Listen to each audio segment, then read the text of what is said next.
Hi everyone, welcome back to my channel. So this is the now 9th attempt at trying to film this video. It's just absolutely ridiculous. If it doesn't work this time, I'm just gonna give up with it because I just can't seem to get it right. I either can't get my words out, I'm stuttering loads when I'm trying to do it, and then even if it seems to be going okay, my battery dies or I run out of memory on my card.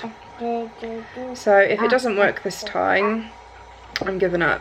I've moved from my normal filming spot and I'm trying to do it as a more relaxed, more of a vlogging style video in the attempt that I might actually get it right this time. So I apologise if this is awful, but there's no chance I'm going to film this again if this doesn't go right. But I really want to get this video out, and it's something that I really want to talk about. So fingers crossed it's going to be alright, if not I apologise. So I wanted to do a little video just to talk about anxiety. Anxiety is something that I do suffer with. I know a lot of other mums suffer from anxiety. My anxiety started at the very start of my pregnancy with Ruben. Before I fell pregnant with Ruben, I experienced a miscarriage. And that was obviously a very difficult time for myself and my partner.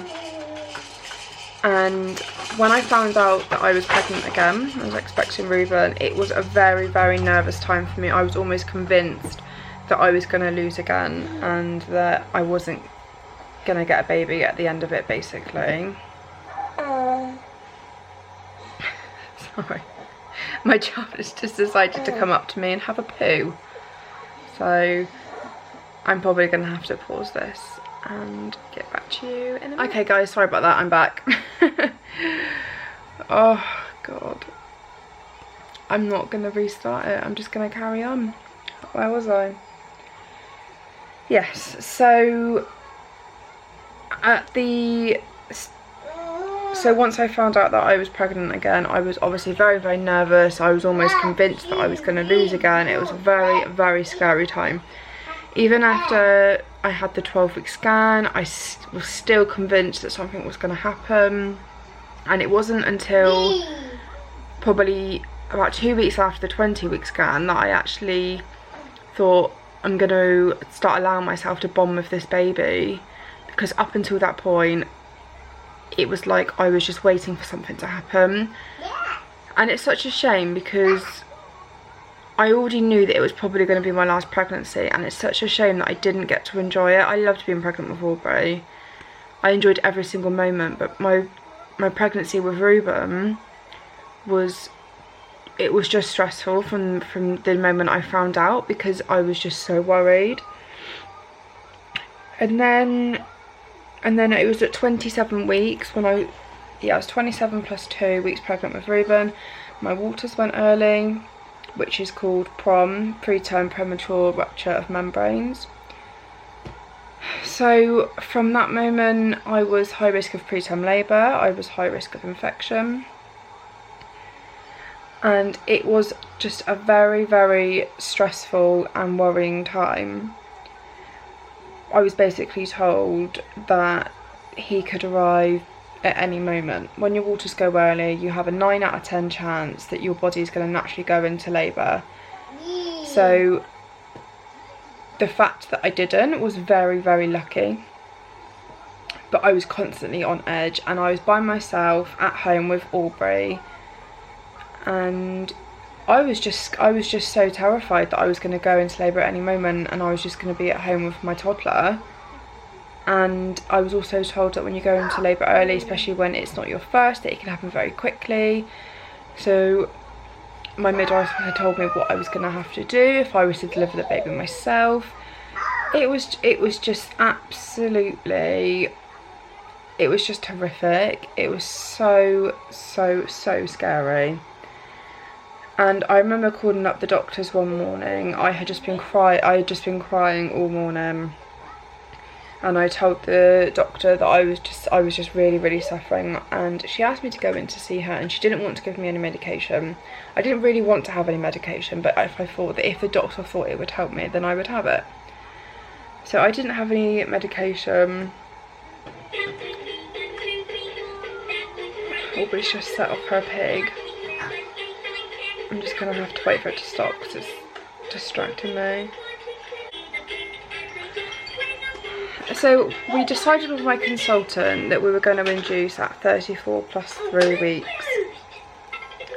Only because when your waters go early, before 30 weeks, when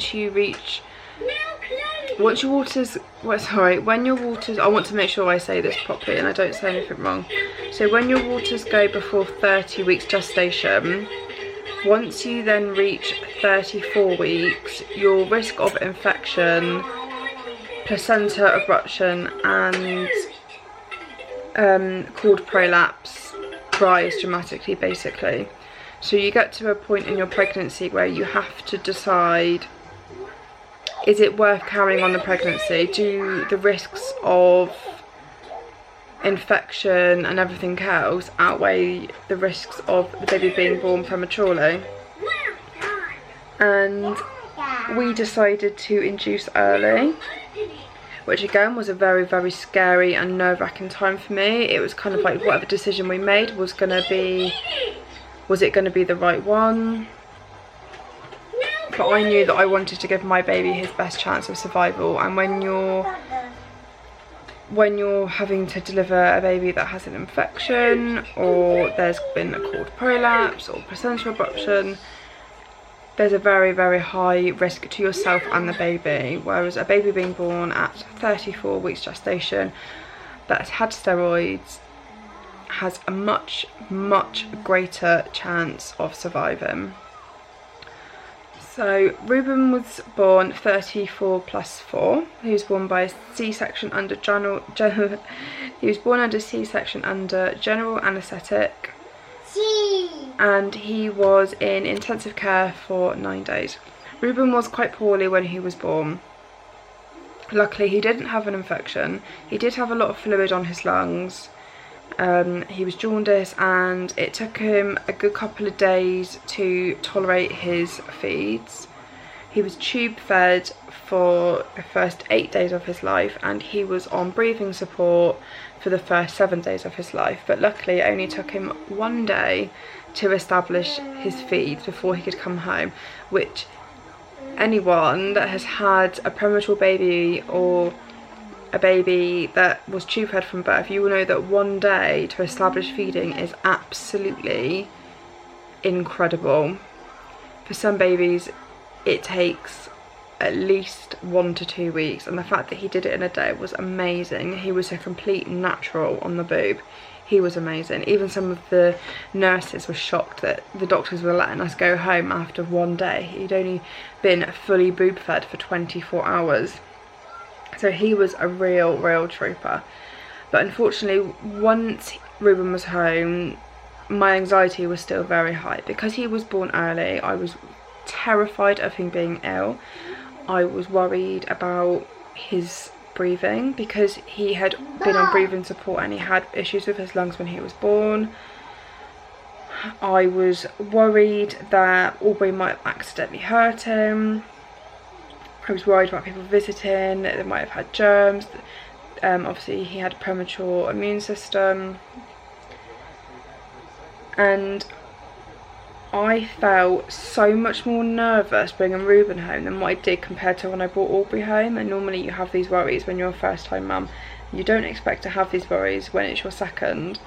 But when you've had a baby that was born early or poorly, you're gonna worry about these things. I don't think I know of any mum that I know that had a baby that was born poorly or early that hasn't had these worries and anxieties when they brought their baby home. And it was probably when Ruben was about, I'd say he was about a month and a half old, I realised that I was really struggling, and I was starting to have these thoughts that weren't very nice. So I was almost, so it sounds really bad when I say it because I didn't tell very many people that I was feeling like this. And it makes me really sad now. I'm still not 100% better, but I am on medication now, and I have had a course of therapy now. So when I think back at the thoughts that I had, it makes me very sad. I feel very sorry for myself that is how I was feeling. But I was convinced that Ruben was going to die, basically, to put it bluntly. I was so worried about something happening. I had almost convinced myself that, the same as when I was pregnant, it was that worry of something's going to happen, something's going to go wrong. When your baby's in hospital, in intensive care, they have heart monitors on, so you can constantly watch their heart rate, you can see what their oxygen levels are. And then to have that as your security blanket, to then come home and not have anything like that, is very, very scary. I was checking his breathing probably, I would say at least every hour throughout the night, and when he was napping sometimes I would look at him and I would almost think, I don't think he's breathing anymore. I would almost say to myself, this is it, he's died, because I was almost convinced it was going to happen. And it sounds very bizarre to say it now, that is how I was feeling, because it sounds stupid, but at the time these were my constant thoughts. And I told my health visitor this was how I was feeling, and I think, I can't remember exactly how it all happened, because it almost seems like a complete blur now, but I think she basically said that she was going to come and visit me in a week to see how I was doing. And then it was another day. I was sat there one day and I realised that I had not gone out for quite a while. I had realised that I had somehow developed this complete fear of going out with both children by myself. I was only going out if I had someone else with me, and if I was by myself, I wasn't going out. I was going to do everything that I possibly could to avoid going out. I wasn't wanting to go out because I was worried about Ruben picking something up. I was worried about Aubrey kicking up a fuss when I'm by myself, and you've got 2 young children and having to deal with that when you're by yourself. And I was worried about Ruben wanting to be fed at an inconvenient time, which, again, when I say it now, it sounds silly, because I breastfed Aubrey. I know that they want to be fed at any time, and I've got no issue with breastfeeding in public, but it was suddenly an issue for me. So yeah, I had realised that I was probably only going out on weekends, and that was when Dan was home and we were all going out together, and I had the help from him. So I started to also develop mum guilt.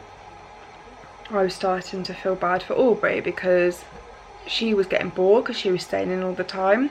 The weather was awful, so she couldn't even go out in the garden. We were only seeing our friends maybe once a week when they would come over, so she would have a play date once a week. So on top of everything else, I had the most major mum guilt. So when I saw my health visitor again, I just broke down basically and told her that I was really, really struggling. She made me fill out the questionnaires like they do to check if you've got postnatal depression, and with my results she asked me to see my doctor. I managed to see the doctor the next day, which is amazing because my doctor's surgery are normally really bad at getting appointments, but because I'd mentioned that my health visitor is concerned, they managed to get me in the same day with a lovely female doctor, and she prescribed me 150 milligrams of sertraline, which is an antidepressant, but they use it to help manage the physical side effects of anxiety. So my side effects were I was feeling very short of breath. I could just be sat here not doing anything and I would suddenly feel very, very breathless. I was feeling dizzy, I was feeling sick, I would feel like someone was constantly standing and crushing my chest. I was either overeating or I had no appetite. I was having trouble falling asleep. Even though I was absolutely exhausted, I was really struggling to fall asleep. And once I was asleep and I'd wake up to feed Ruben, I would then be awake for over an hour. It would take me ages to fall back to sleep because I would start thinking about something and then I would just play it over and over again in my head. So my doctor prescribed me the medication, but she said that she also thinks that I need some kind of therapy, because medication alone isn't going to make certain thoughts go away. So I was referred for CBT, talking therapies, and I had the option of doing a group course or one-to-one. I chose to do the group course because I could take Ruben with me, so I didn't have to worry about childcare, and also I would have been in a group with other mums which were experiencing the same things as me, which for me was quite a nice thought, because no one wants to feel like they're alone. No one wants to feel like they're the only one that feels like this, and that is exactly how I was feeling. I've seen many mums on Instagram that had or have 2 children, 2 under the age of 2, and they all seem to make it look so easy. And I was always saying to myself, why am I struggling? Why do they make it look so easy? Why am I finding it so hard? Why am I having these thoughts? Why can they cope and I can't? What is wrong with me, basically? But when you actually start speaking to other mums, you realise that you're not alone. You're not the only one that's feeling like it. It's just that a lot of mums, they don't want to talk about their problems, and the reason they don't want to talk about their problems is because they don't want to be judged. There are so many people out there that will quickly turn around and say, you don't realise how lucky you are to have children, or you've not got it that hard, it's not that difficult.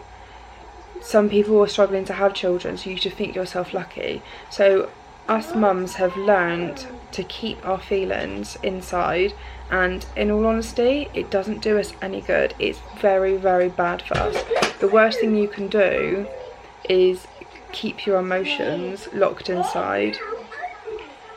So if I had some advice to anyone out there that feels like they are struggling, the first thing I would say to you is admit to yourself that you're struggling, and don't be afraid to tell anyone. Don't be afraid to tell your partner, your parents, your health visitor or your doctor, because you need yourself to be in the best emotional state that you possibly can for your children. And don't worry about feeling guilty. Don't worry about what other people are going to think. For once in your life, you need to put yourself first. You're obviously still going to put your children first, always, but start thinking and caring about yourself, because I have neglected myself for a very, very long time since I had my daughter, and it's only been probably the last 2 months that I have started to care and look after myself again. I have very recently started to buy myself some new clothes. I've started to buy myself some new makeup, because when we don't look after ourselves, we are not helping ourselves. We are just going to get ourselves into a rut, basically. So days that I don't feel like doing anything, when I'm feeling really low, one thing that I have learned through my therapy is that you basically need to try your hardest. It is going to be very hard. You're not going to be able to change yourself overnight. But the best thing you can do is try and snap yourself out of it, basically. If you sit and mope around all day when you're feeling down, you are going to continue to feel worse as the day goes on. Whereas if you wake up and you're in a very bad mood and you're feeling like you're going to have a bad day moping around, just go out. Even if you don't know where you're going to go, what you're going to do, just get out of the house and go somewhere and do something, and just try and distract your mind. And I promise you, you are going to feel better for it. And this is something that has, like I said, I'm still not 100%. I've had a really bad couple of days recently. I had improved by a long mile, but I've had a couple of bad days, but that's because I know that this is going to probably be a constant battle for myself for quite a while. It could be something that I'm probably going to deal with on and off over the next couple of years, for the rest of my life, who knows. But once you learn how to deal with your problems and your feelings, you find it easier to get yourself out of that rut a lot quicker. So rather than being down for a good couple of days or a week or two like I would normally, I might only feel like it for 1 or 2 days. So it's learning, you need to learn what your triggers are, and don't be afraid to speak to someone is probably my best advice. Medication is not going to help with the mental side of things. It is probably only going to help with the physical. So if you're suffering from anxiety or depression and you have just been put on medication and you feel like you're still suffering, I think that you should possibly ask for some kind of therapy. If that's not available to you, which I know unfortunately a lot of people don't have it offered to them, or it's not available, which is so unfortunate, I would really recommend looking into mindfulness. Look for websites or books that help you with dealing with anxiety. And in all honesty, just speaking to someone can help an awful lot, especially if it's someone else that is also feeling the same. Because if you've got a friend that has never suffered from anxiety or depression and they can't relate, they're not going to be very sympathetic. Whereas if you speak to someone that is also feeling the same way, they are going to be a lot more sympathetic towards you. They're going to be able to relate to you, and you might be able to help each other. Everyone does deal with things differently. What helps one person might not help another. But just don't just try and carry on as you are. Don't not try and help yourself. Don't feel like you have to suffer. And learn to love yourself, basically. I honestly think that my life started to get a lot better the moment I stopped caring what people think. I never thought I was going to make a YouTube channel. It was something that was completely random and out of the blue for me. A lot of people were surprised that I did it. And the reason I did it was because I wanted to prove a point to myself, basically, that I can do it. And I know that people are going to talk about me and talk about my videos, not always in a nice way. And I wanted to try and prove to myself that I don't care. So I wanted to do it, and I did it, and I'm really, really proud of myself for that. I think I've pretty much spoke about everything that I wanted to. Sorry that it's a bit of a longer video than what I was hoping it to be, but if you've managed to watch to the end, thank you so much. And if you're struggling, I really hope that you're doing okay. Please feel free to message me anytime. My inbox on my Instagram is always open, and I always try my best to reply to people's messages. And if I've had a down day, I know that I always get people message me to ask me how I'm doing, and you guys don't realise how much it means to me. It's just so nice knowing that people care, even if they don't know me personally. It really, really means a lot. So I think tomorrow I'm gonna do a makeup tutorial. So I want to do a complete mixture of videos. I want to do a couple of serious, mumsy, heart-to-heart videos, but I also want to do some laid-back makeup. I don't know, maybe a couple of haul videos. I don't know, I'm not really sure what kind of videos I'm going to end up doing, whether it's just always going to be random, whether I'm going to go more to, I don't think I'm going to go towards daily vlogging. I've tried it, people have asked for it, I've tried it, and it just doesn't really work out. I'm probably not doing enough for it to be interesting for people to watch. But I've been doing I have done a couple of clips of things that I do throughout the day from different days that I might just put into one video, especially things like what I do to try and keep Aubrey occupied when we're at home, because anyone that has a toddler and a baby, you know that the toddler gets bored very easily. So that might be one little video that I might try and upload this week or next. Anyway, I hope you liked the video. Please give it a thumbs up if you did. If you don't already, please subscribe to my channel. That way you'll get a notification every time I upload. And leave me a comment. Please don't be afraid to leave me a comment, because I love to read them and I love to speak to people that like watching my videos. So yeah, till next time. Thank you for watching. Bye.